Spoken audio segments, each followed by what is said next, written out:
Chapitre 22, la ruine antique. Contrairement aux inquiétudes de Sung Woo-un, Lakrak semblait déjà intéressé. Lakrak avait été exposé à trop de choses depuis qu'il était jeune pour refuser une aventure. Lakrak avait perdu ses deux parents quand il était enfant, il avait donc dû grandir sans l'aide de personne, et il avait également combattu un tigre à dents de sabre pour protéger sa tribu au moment où ils avaient été expulsés dans le désert. Cela a attiré l'attention de Sung Woo-un, et pour Sung Woo-un, Lakrak semblait avoir les qualités pour être un chef de tribu, ce qui l'a également conduit à devenir un grand prêtre agissant au nom de la volonté de Dieu. Il n'y a pas si longtemps, avec l'aide de Dieu, Lakrak a vaincu le violent chef de tribu des hommes lézards, Baoer, a renversé le drac de Baoer d'une main et a également vaincu un ancien coléoptère lorsqu'ils ont traversé à nouveau le désert. Après cela, il a vu à travers les tromperies de la tribu des hommes grenouilles qu'il a rencontré pour la première fois de sa vie et a vu le gardien en qui il croyait couper en morceaux le démon inférieur que les hommes grenouilles adoraient. La vie de Lakrak avait été pleine d'excitation. Il ne considérait pas une nouvelle aventure comme quelque chose de dangereux, mais plutôt comme un élément déclencheur qui pourrait changer l'avenir. Nombreux furent ceux qui s'y opposèrent lorsque Lakrak déclara qu'il se rendrait lui-même aux ruines antiques, mais son entêtement finit par l'emporter. Zaol a alors dit à Lakrak que s'il partait, elle devrait l'accompagner comme compagnon. Et cette fois, Lakrak n'a pas pu gagner avec un argument logique. Le lendemain, Lakrak et Zaol commencèrent leur voyage et furent accompagnés de 6 guerriers supplémentaires. Owen était également avec eux comme guide. Sung Woo-un était un peu inquiet. Les ruines antiques sont un peu différentes. Vous pourriez être déçu.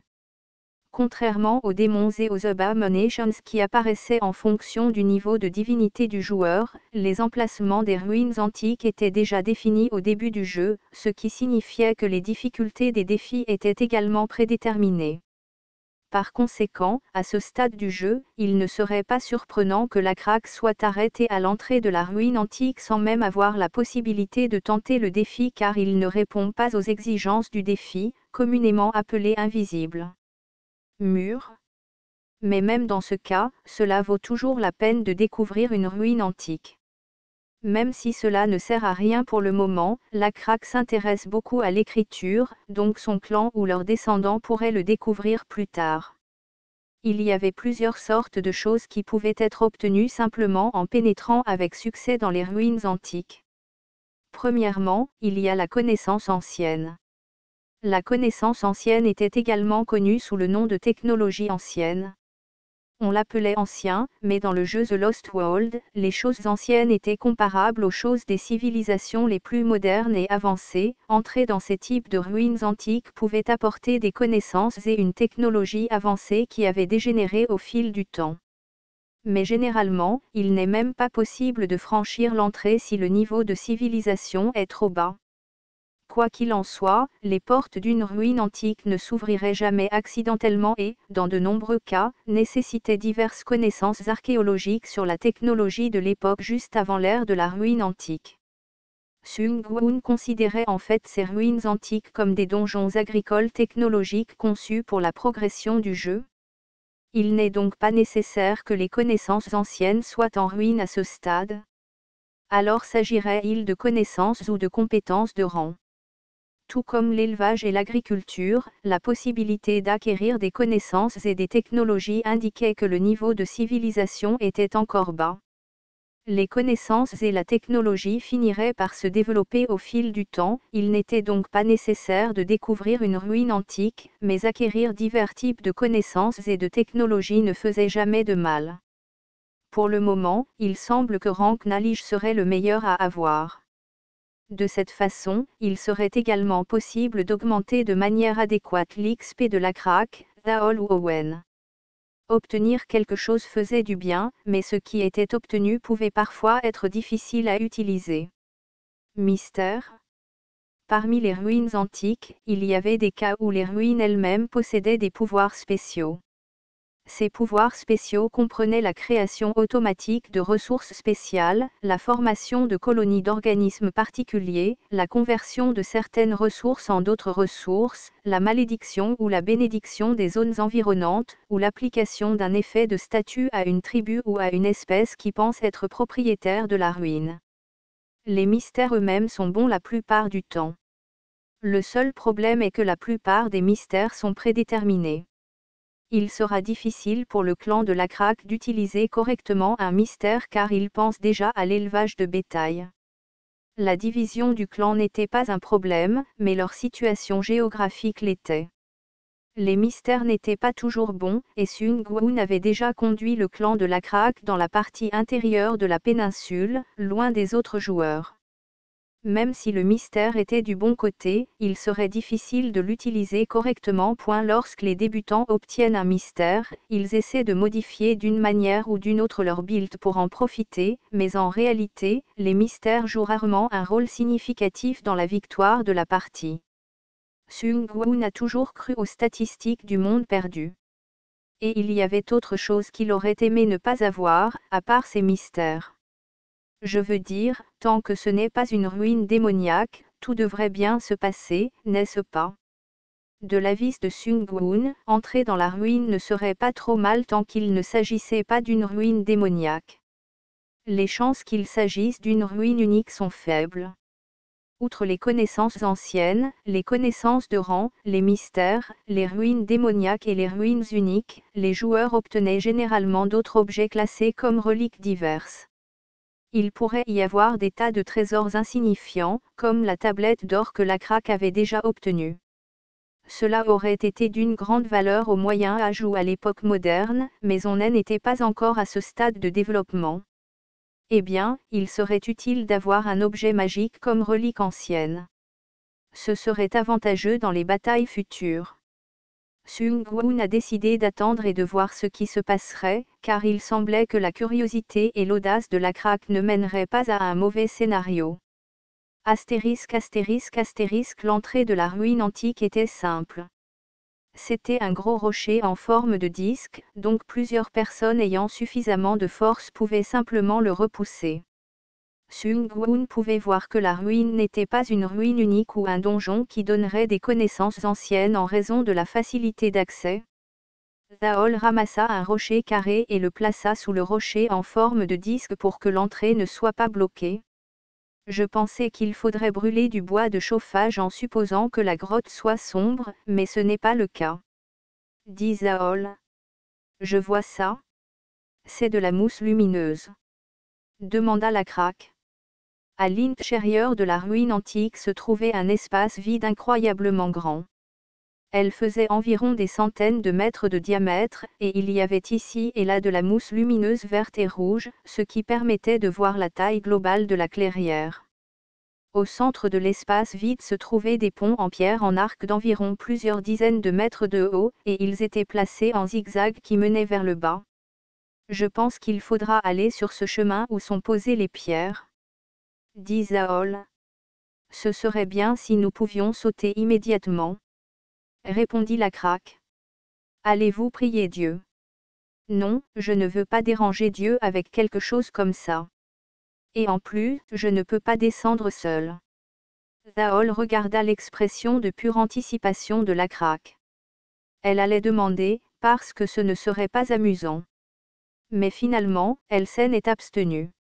La Craque, Zaol, Owen et 4 autres guerriers se sont brièvement réunis pour élaborer un plan.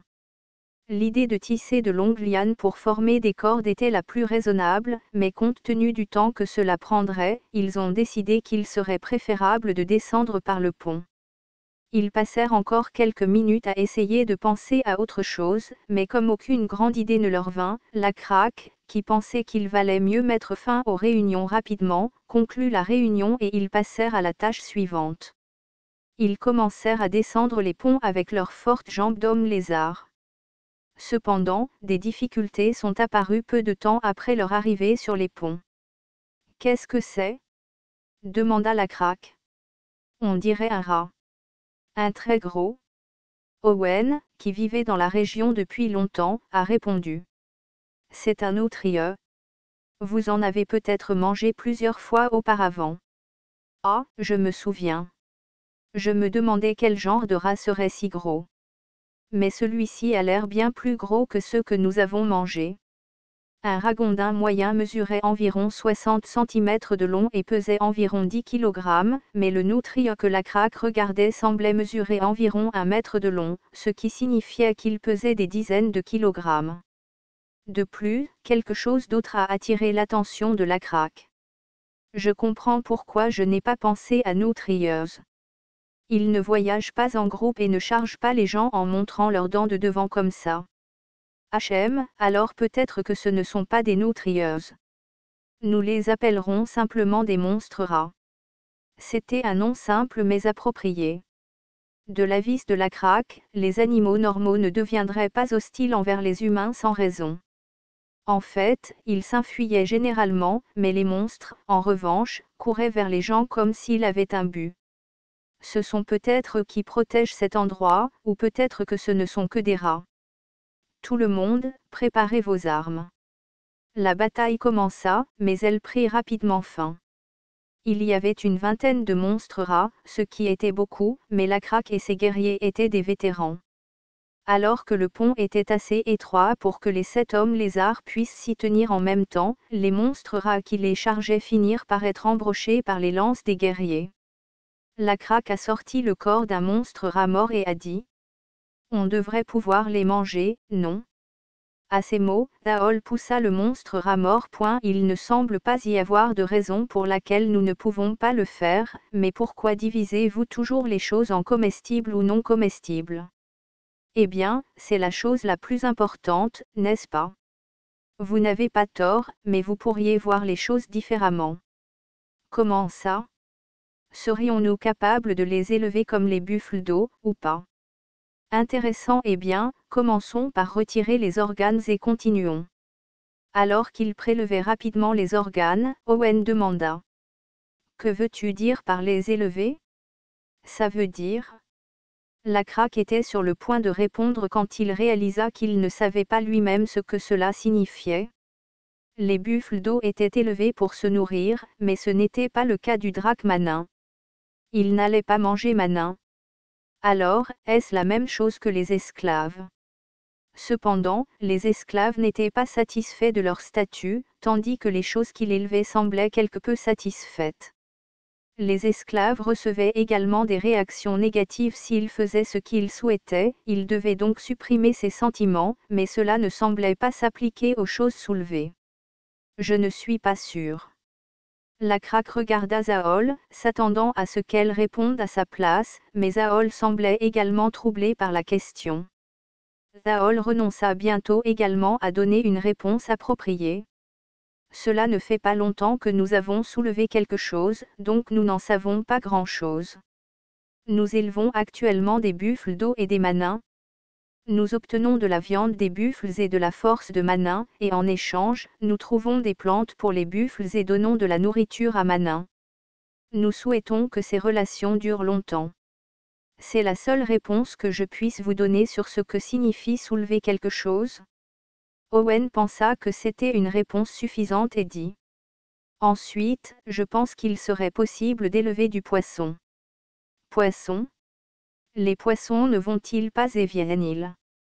C'était ce que pensait la craque. Dans les marécages et les étangs autour desquels la craque vivait, les poissons diminuaient progressivement au fur et à mesure qu'ils étaient mangés et finissaient par disparaître. Cependant, Owen, qui vivait avec les hommes grenouilles aquatiques, savait que ce n'était pas le cas dans les grands étangs. Les poissons pondent également des œufs et donnent naissance à des petits. Les hommes grenouilles nous mettaient en garde contre la capture de poissons pendant la saison de reproduction. Je suppose que les hommes grenouilles avaient aussi une certaine sagesse. Ils auraient pu être gentils jusqu'à l'apparition du démon à 2 têtes. La craque accepta. Alors, comment élèveriez-vous du poisson ?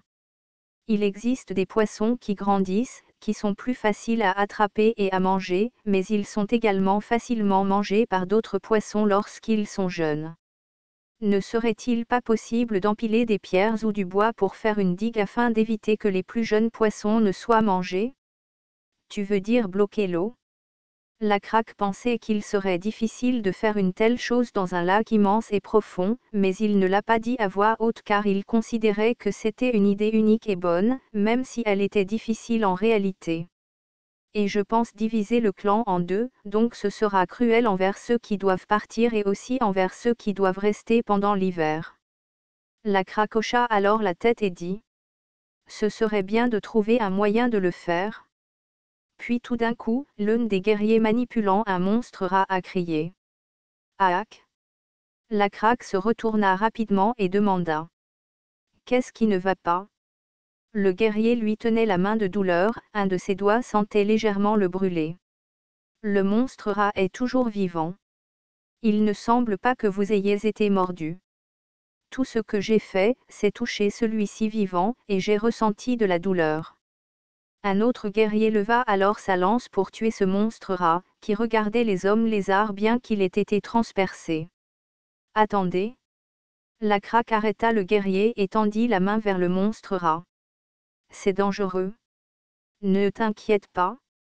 Je peux supporter une telle blessure. La Craque toucha le monstre rat avec sa main. PZZZZT. Il y eut une étincelle brillante. La Craque connaissait le concept de l'électricité statique lorsqu'il touchait du cuir de fourrure en hiver, mais c'était trop douloureux pour être comparé à cela. La Craque serra les doigts un instant avant de les rouvrir. Qu'est-ce que c'est? Seul Sung Woon, qui regardait tout se dérouler de dos, réalisa ce que c'était. Était-ce une ruine démoniaque que j'espérais ne pas être?